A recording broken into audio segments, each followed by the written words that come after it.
이에 보아스가 룻을 맞이하여 아내로 삼고 그에게 들어갔더니 여호와께서 그에게 임신하게 하심으로 그가 아들을 낳은지라. 여인들이 나오미에게 이르되 찬송할지로다. 여호와께서 오늘 내게 기업 물을 자가 없지 하지 아니하셨도다. 이 아이의 이름이 이스라엘 중에 유명하게 되기를 원하노라. 이는 내 생명의 회복자이며 내 노년의 봉양자라. 곧 너를 사랑하며 일곱 아들보다 귀한 내 며느리가 낳은 자로다 하니라. 나오미가 아기를 받아 품고 그의 양육자가 되니 그의 이웃 여인들이 그에게 이름을 지어주되 나오미에게 아들이 태어났다 하여 그의 이름을 오벳이라 하였는데 그는 다윗의 아버지인 이새의 아버지였더라. 아멘. 저희가 룻기를 나가고 있는데 어제 이제 룻에 대해서 총체적으로 살펴봤는데 이제 그 포인트 조금 더 집어보면서 깊이 좀 더 나가보려고 합니다. 룻이라는 여인은 출신이 모압 여인이었다. 근데 이거는 굉장히 중요한 의미가 있는 게 모압 민족 자체는 영구적으로 용서받지 못하는 사람들이었는데 그 모압 사람 중에서도 사람으로 그때 당시 평가하지 못하는 여인이었다. 근데 그 모압 여인을 통해서 하나님의 역사가 일어나게 되는 것이 굉장히 중요한 포인트라고 얘기했습니다.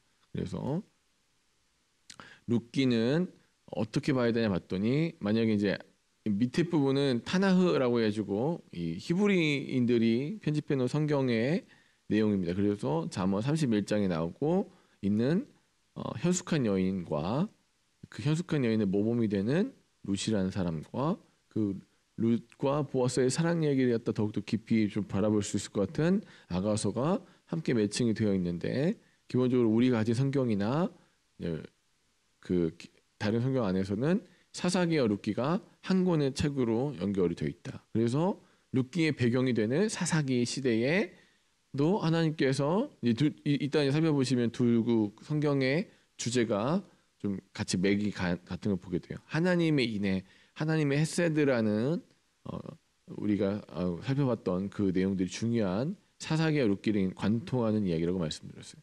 자, 룻기는 의도가 있다고 말씀드렸는데 이건 우리가 어제 또 봤으니까 볼게요. 구조 역시 가정의 실현에서 가정 회복으로 이어지는 얘기를 갖고 있다. 자, 중요하다고 말씀드렸어요. 헤세드가 뭐라고 했어요? 헤세드가 한결같은 계약의 한결같은 그러니까 결혼을 했는데 그 결혼한 사람이 부인이 보든 다른 사람이 보든 말든 난 항상 그 계약에 자기가 묶여 있는 거예요. 일부러. 그래서 하나님의 헤세드라고 얘기할 때는 하나님이 너는 내 백성이 되고 나는 너의 하나님 될 거다라는 얘기할 때 이스라엘 백성들은 그 언약에 대해서 어떤 식으로 해결하냐면 어떤 때는 하나님 백성이 되고 어떤 때는 안 되고 왔다 갔다 해요. 자기 필요에 따라서 하나님을 섬기기도 하다가 또 하나님은 이제 자기들 생각에 하나님 계속 산에서 임재하시니까 산의 신이니까 저분은 평지의 신은 또 따로 있을 거야 해서 농사 지을 때는 또 바알이라는 농사에 관련된 비를 내려주는 신한테 빌기도 하고 그러니까 자기 임의대로 왔다 갔다 하는데 하나님 어떻습니까? 신실하게 계속 너는 내 백성이 될 거다라는 선언에 하나님 스스로 자기를 묶어 놓으셔요. 그 계약에. 그래서 헤세드라는 말은 하나님의 인애, 하나님의 계약에 대한 신실하심. 이게 왜 중요하냐? 여러분, 우리는 예수 그리스도를 통해서 하나님 백성이 되었는데 하나님이 어떤 때는 기분이 나쁜 거예요. 그러면 얘가 말도 안 듣고 여러분 믿음이 항상 일률적으로 똑같으시죠? 오늘 믿음 이렇게 새벽 예배 나오는 믿음을 갖고 있다가도 어떤 때는 원치 않지만 확 자빠져 갖고 이건 도대체 신앙인인지 아닌지 잘 모를 때도 있어요, 사람은. 근데 그러면 이제 하나님이 마음이 변해요. 그래서 너 어젠 참 나한테 헌금도 잘하고 기도도 잘하고 찬양도 잘했는데 이 모양이냐? 너 아웃 이게 아니라 너는 그렇게 막 변해. 하지만 누가 계약 약속을 했어요? 하나님이 오셔서 너는 내 백성, 나는 너의 하나님 될 거다는 거에 누가 스스로 지키시는 거예요? 하나님이 그 계약에 자기를 스스로 꽁꽁 묶어놓은 곳을 헤세드라고 했어요. 그래서 하나님은 결코 변하지 않으신다. 우리가 이 룻기를 통해서 헤세드를 발견하게 된다고 했죠. 맨 처음엔 룻이라는 사람이 환경이 변했어요. 이제 나오미가 더 이상 아들을 낳을 수 없고 나오미 자체가 늙고 이제는 그 자기랑 관련이 없는 사람인데도 불구하고 어머니에 대한 헤세드. 우리가 어머니랑 저랑 관계를 맺었잖아요. 그래서 저는 어머니를 떠나지 않을 거예요. 그 모습이 마치 이스라엘 백성들이 어떻게 해야 되는지 사사기를 보면 그 나쁜 짓을 해도 하나님이 끊임없이 계속해서 구원해 준 이유가 왜 저분이 눈먼 사랑을 계속하냐 봤더니 하나님 스스로 맺어놓은 계약. 나는 내 하나님, 너는 내 백성이라는 약속을 하나님은 끝까지 지키신다. 이게 하나님의 놀라운 은혜라는 거. 두 번째, 고엘이라는 말 봤는데 기업 물을 자라는 이 두 단어. 그러니까 우리가 그 룻기를 생각하실 때 두 가지를 꼭 기억하시는, 하나는 아까 봤던 헤세드, 두 번째는 고엘. 이 두 개를 갖다 머릿속에 잘 넣어놓으시면 이후에 이제 설교하시는 분들이 이렇게 설교하실 때 이해가 잘 돼요. 저건 그런 내용이구나. 고개를 끄덕끄덕 두 번 설명 안 해도 첫 번째는 뭐라고요? 헤세드. 두 번째는 고엘. 조금 어려우셔도 이제 머릿속에 넣으세요. 하나는 헤세드, 하나는 고엘, 하나는 헤세드, 하나는 고엘. 그래서 고엘이라는 말은 자기 능력이 없어요. 땅까지 팔았으면 얼마나 먹고 살 게 없으면 하나님이 땅 파는 거는 진짜 하나님이랑 척지는 거예요. 그러니까 너무너무 가난하고 너무너무 먹을 게 없을 때 하나님이 주시는 약속을 주셨던 그 땅까지 이제 파는 거예요. 먹고 살 게 없으니까. 땅을 팔면 그러면 이제 하나님으로부터 이렇게 일단 이 약속 하나님으로부터 받은 건데 그걸 팔았다는 거. 근데 그걸 다시 갚을 능력이 없어요. 그러면 이 땅이 하나님 건데 자기 그 가문 중에 잘 사는 사람이 대신 사주는 거, 대신 갚아주는 거. 그리고 다시 사서 다시 그 땅을 누구한테 줘요? 내가 갖는 게 아니라 원래 주인한테 되찾아줄 사람을 기업 물을 자 고엘이라고 해요. 능력 안 되는 사람이 하나님의 선물을 잃어버렸을 때 그 선물을 대신 다른 사람이 사가지고 갖다 주는 거예요. 자, 여러분, 그럼 뭐가 좀 이 스토리가 뭐랑 좀 비슷하다고 생각이 들지 않으세요? 영원히 죽을 수밖에 없는 사람들이 생명을 잃어버린 사람들이 그러니까 대신 그 생명을 갖다 되찾을 능력이 안 되는데 누가 와서 그 생명을 자기의 것으로 대신 주고 사와서 그걸 자기가 갖는 게 아니라 다른 사람한테 넘겨주는 이야기가 여러분 많이 들어보신 이야기죠. 자, 그래서 고엘이 중요한 거예요. 그래서 고엘이 중요한 거예요. 능력 안 되는 사람한테 다른 사람이 대신 사서 내가 갖는 게 아니라 그 사람한테 돌려주는 거, 고엘. 그럼 누가 최후의 고엘인가에 대해서 한번 생각해 보시라고 말씀드렸어요. 자, 그래서 구약 성경을 보니까 약속의 땅을 얻었지만 그 땅에서 쫓겨나는, 그러니까 죄를 짓고 잘못해서 쫓겨난 이야기라면, 신약은 진정한 고엘, 마지막 고엘이 오셔서 능력을 상실하는 사람들, 그러니까 땅을 갖다 다시 자기 힘으로 얻을 수 없는 사람들에게 대신해서 그 땅을 사서 그 땅을 다시 그 원래 갖고 있어야 되는 사람들한테 돌려주는 이야기, 새 하늘과 새 땅에 돌려주는 이야기, 그 전체적인 게 구속사, 하나님의 의도가 담겨 있다고 말씀드렸어요. 자, 그래서 두 가지 꼭 기억하자. 하나는 헤세드, 하나는 고엘. 그래서 그 하나님의 인내하심, 너희가 어떠하든지 너는 내 백성, 나는 너의 하나님, 이걸 갖다 지켜내신 거. 고엘은 하나님이 능력 안 되는 자가 도무지 원래 자기한테 와야 되는데, 생명을, 땅을 자기가 얻어야 되는데 자기 힘으로 도저히 되찾을 수 없으니까 다른 사람이 되찾아주는 게 고엘인데, 그 두 개를 갖다 관통하는 말이 바로 주 예수 그리스도. 예수님이 참 마지막 고엘이 되셔서 예수님 자체가 하나님의 신실하십니다. 오늘 배울 건 이렇습니다. 글씨가 다 깨져버렸네요. 네. 그러나 계속 가볼게요. 자, 사사기와 룻기는 중요한 내용이 그랬어요. 이스라엘의 배신하고, 그러니까 사사기를 보니까 이스라엘이 배신하죠. 또 룻기를 보니까 어떻게 되냐, 두 개를 비교해볼 때 이렇습니다. 밑에 보니까 하나님의 백성 안에 하나님이 없어요. 하나님 백성이라는 이름만 갖고 있고 하나님 백성을 삶을 살지 않는 사사 시대의 백성들이 있고 그 옆에 룻기를 비교해 보니까 어떻습니까? 엘리멜렉이라는 사람의 이름 뜻이 뭐라고 했어요? 하나님은 나의 주님이시다, 주인이시다 그렇게 얘기했는데 그 이름대로 안 살죠. 그걸 어떻게 보냐면 하나님의 땅에서 나오죠. 땅 팔고 나와버려요.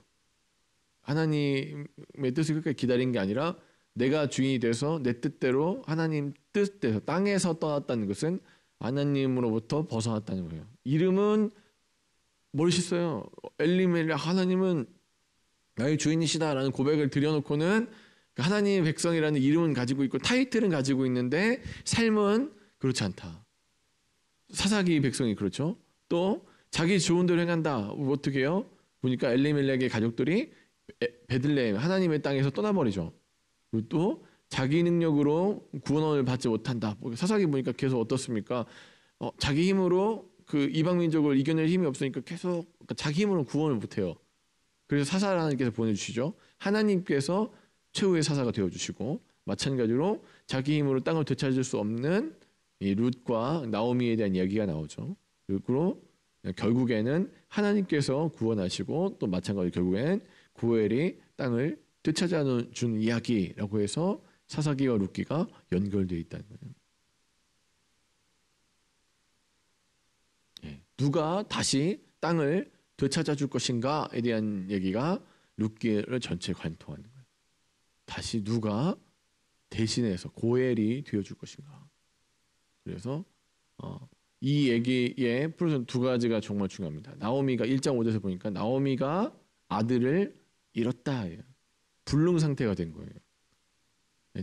나오미는 스스로 절대로 아들을 얻거나 이제 자기 후사를 얻을 수가 없어. 그런데 하나님의 은혜로 말미암아 오늘 본문이 되는 4장 17절은 뭐라고 나요? 나오미가 아들을 얻었다라고 돼. 근데 이게 자기 능력으로 나오미가 진짜 아들 낳았어요? 아니죠. 하나님의 은혜로 하나님의 헤세드로 말미암아 룻을 통해서 다시 자기를 봉양할 자, 그러니까 기업 물을 자가 아까 땅도 찾아주고 이름도 되찾아준다고 했죠. 그 사람을 통해서 고엘을 통해서 나오미 다시 아들을 얻게 되는 이야기. 무능한 사람이 다시 가능한 사람으로 변화되는 이야기가 룻에서 전체적으로 풀려 있다. 사랑하는 여러분, 룻을 읽으면서 그런 좀 희망이 있으시길 바랍니다. 무능한 나, 안 되죠. 내 힘으로 안 되는데, 내 힘으로 구원 얻을 수 없는데 누군가 고엘이 되어서 다시 나에게 가능한 사람으로 바꿔주시는 거예요. 우리의 하나님이 우리의 고엘이 되어 주셔서 무능한 내가 가능한 나로 바뀌는 이야기가 롯의 아주 중요한 이야기다. 그래서 한번 이렇게 정리해봤습니다. 불능자가 전능자에 의해서 가능자가 되었다. 자, 조금 어려운데, 그러니까 이거를 좀 잘 갖고 계시면 하루 종일 한번 생각해 보실 수 있을 것 같습니다. 같이 한번 읽어볼까요? 다시 한번. 불능자가 전능자에 의해 가능자가 되었다. 룻기는 뭐라고요? 불능자가 아무것도 할 수 없는, 다시는 일어날 수 없을 정도로 처참하게 망한 사람이 불능자가 누굴 만났어요? 하나님이라는 전능자를 만났더니 다시 살아갈 수 있는 가능자가 되었다.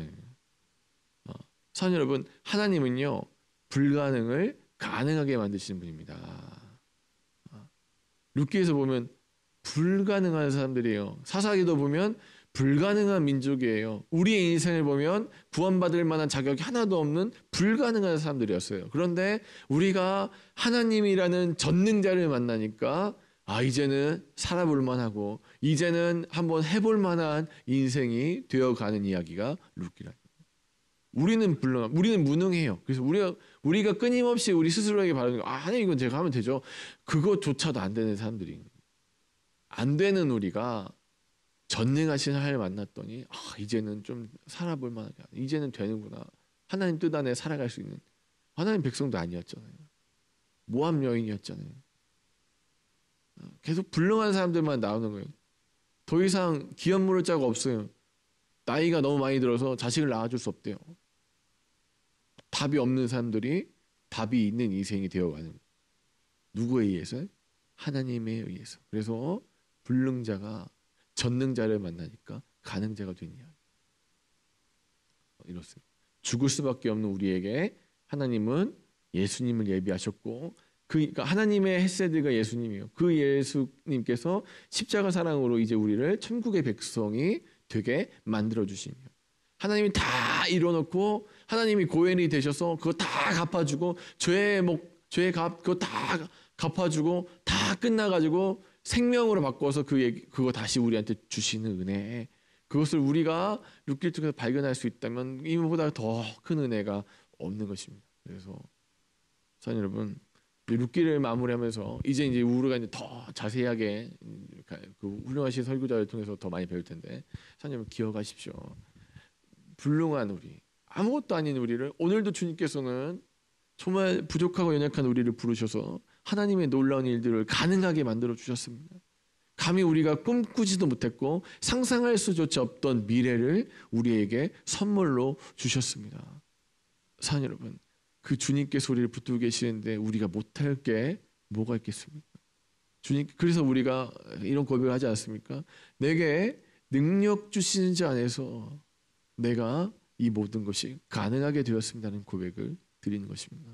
사랑하는 여러분, 오늘 하루도 우리와 함께 하시고 우리의 고엘이 되어 주셔서 무능하고 아무것도 아닌 우리에게 값없이 다시 새 삶을 선물해 주신 그 하나님께 삶으로 영광 돌릴 수 있는 사랑하는 저와 여러분 되시기를 주의 이름으로 간절히 축원합니다.